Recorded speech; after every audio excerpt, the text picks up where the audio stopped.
आज के टाइम पर सिर्फ 4 देश ऐसे हैं जो आज़ाद है और सॉवरेन है। ये स्टेटमेंट है पुतिन के खास आदमी आस्तिक की। ये काफ़ी बार भारत आ चुके हैं और अभी लेटेस्ट जो है यही सबमिट हुई थी, उसमें ये रूस को रिप्रेज़ेंट करने के हिसाब से इंडिया में आए थे और सबके साथ अपने इनकी फ़ोटो देखी होगी। इनकी रसिया के विज़न में और रूस को आगे ले जाने के लिए उनकी जो सच है वो बहुत ही आगे है। अभी आपने इनकी एक वीडियो देखी होगी जिसमें यह कहते नज़र आ रहे हैं कि अभी आज की दुनिया में केवल 4 ही देश है जो संपूर्ण है या सोरेन है, जिसमें उन्होंने नाम लिया है रूस का, चीन का, इंडिया का और अमेरिका का। 3-4 देशों के अलावा आप देखोगे कि हर एक देश या तो किसी पर डिपेंडेंट है या किसी फॉरेन पावर के द्वारा कंट्रोल किया जाता है। आपके मन में यह सवाल आएगा कि सॉवरेंटी ये क्या होता है और केवल इन 4 देशों के पास ही सॉवरेंटी है, बाकी नहीं। ये कैसे पॉसिबल है? दूसरे देश का क्या, फ्रांस का क्या, यूके का क्या, ऑस्ट्रेलिया का क्या, बड़े-बड़े देश और भी तो है। पहले तो मैं आपको सॉवरेन कंट्री का मतलब बताता हूँ।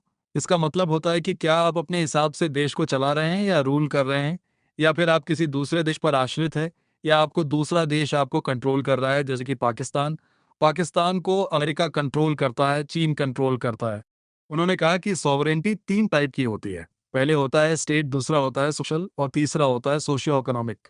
तो पहले स्टेट में आ जाता है जैसे कि वेनेजुएला। वेनेजुएला को अभी सबको पता है कि अमेरिका ही चल रहा है, बिल्कुल पपेट सरकार बन चुकी है। गुस्सा आता है कि उसका देश का कोई कल्चरल पहचान है क्या? भारत की बात करें तो यहाँ पर खुद का सिनेमा है, खुद का म्यूजिक है, खुद की लैंग्वेज है, खुद की पावर है, खुद की ड्रेस है, खुद की सुंदरता है। आपने एक वीडियो देखी होगी, पहले उसमें 2 अफ्रीकन ब्रॉडकास्ट कर रहे थे। उनमें उसने बोला था कि नाइजीरिया और इंडिया की बात हो रही थी, तो नाइजीरिया ने इंग्लैंड का कल्चर अपनाया, उनका धर्म अपनाया, उनका पहनावा अपनाया, पर उनकी टेक्नोलॉजी या आगे जाने की सोच नहीं अपनाई, जबकि इंडिया ने उनकी भाषा, उनका धर्म, उनका कल्चर कुछ नहीं अपनाया। सब उन्होंने उनके देश का रखा, एक चीज़ अपनाई और वो है उनकी टेक्नोलॉजी, उनकी सोच लगातार आगे बढ़ने की। फिर बात आती इकोनॉमी की, जैसे इकोनॉमी के लिए वह देश किसी दूसरे देश पर निर्भर है या नहीं। यूरोपियन यूनियन की बात कर तो वह भी बहुत ज्यादा डिपेंडेंट है रसियन पर या फिर अमेरिकन पर। अब बात करें तो इंडिया क्या सच में दूसरे देशों पर निर्भर है?